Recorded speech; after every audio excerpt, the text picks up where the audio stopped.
Hi everyone, I'm back with another film review, and this time it's The Wife. So if you haven't picked up on the trend, I've done all the Best Picture nominees and now I'm starting to do the individual performances, and Glenn Close is raging favourite for Best Actress. She's going to battle Jenna Coleman from The Favourite. So we're going to do our usual thing. Should you see the film? Should you see it in the cinema? Then I'll talk a little bit about the film and then spoilers. So should you see this film? Look, this is a real old school kind of film. It's more a play, if anything. And I would say that if you're into just that beautiful kind of domestic drama, if you're into great acting, it definitely is much more skewed to an older audience. And I definitely would say you don't need to go to the cinema to see it. Unless you really want to see it before the Oscars, I would just wait for cable. Okay, we'll come back and talk about this film. Okay, so let's talk about this film. So this is, The Wife is based on a well-known novel by Meg Wolitzer, and it's a very literary kind of subject matter because it's the story of the Castlemans, and I think it's Joseph Castleman and Joan Castleman.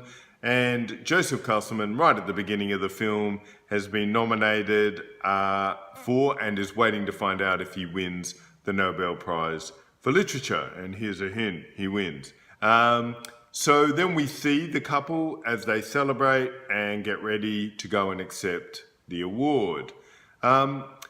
It's directed by Bjorn Runge, and I had to look that up. I've never seen any of his other work. He's a European filmmaker, nearly always works not in English. I think he's either Icelandic or very north of Europe, and I've never seen any of his other work. Now, he uses a beautiful but static camera. It's almost like filming a play. He just gets these great performances, and the actors have a lot to work with. So I've already said they're the Castlemans, and as I've also said, Glenn Close is nominated for Best Actress, and that's for playing Joan Castleman. The others involved in the film, because you see them both as younger and older. So you have Glenn Close and Jonathan Pryce as the older versions of the Castleman, and I'll have to look this up, but the younger versions are Annie Stark as the young Joan and Harry Lloyd as the young Joseph. Now, interesting point. Annie Stark who plays the young version of Glenn Close, is in real life Glenn Close's daughter. And in the film it says introducing Annie Stark, but she's actually done a few films, so I think they must have thought that Glenn Close is going to probably go close to getting an award. So a lot of people see this and will give her a little bit of a dramatic oomph to her career by linking the two.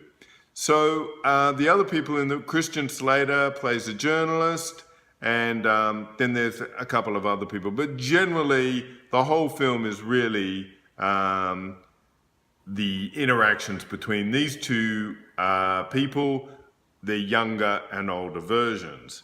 There's not too much more to say about this film. You really can't talk about the themes except in spoilers, so let's go to them. Okay, so we're in spoilers. So I'm assuming you've seen the film, and of course, you really can't talk about this film because the third act reveal is that actually Joseph hasn't been writing the books, she has. Now, personally, I kind of worked that out within about 3 minutes of watching the film.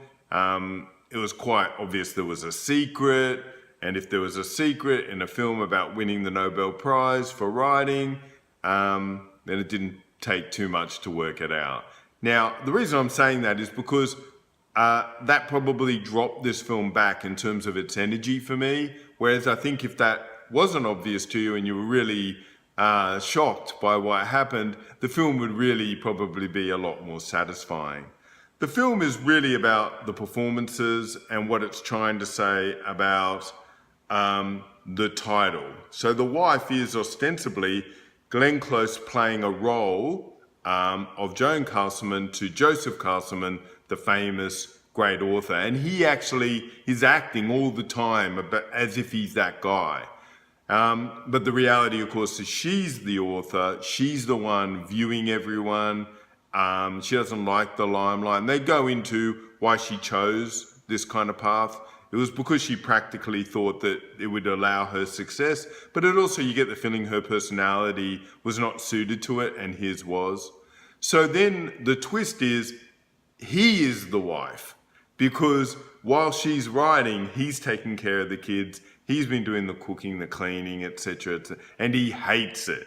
He's really trying to be this kind of bigger than life character, and he can't write, and he's portrayed throughout the world as this great writer. So that's quite interesting. I think interestingly, when you see the young versions and the old versions, the young version, when they get their first publishing deal, they go, yay, we got it.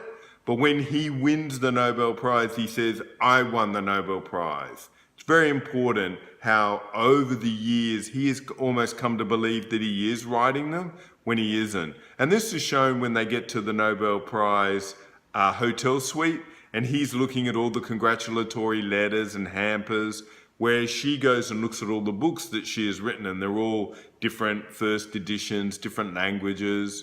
And you can see she just has a love for the written word, which I think he used to have and now doesn't.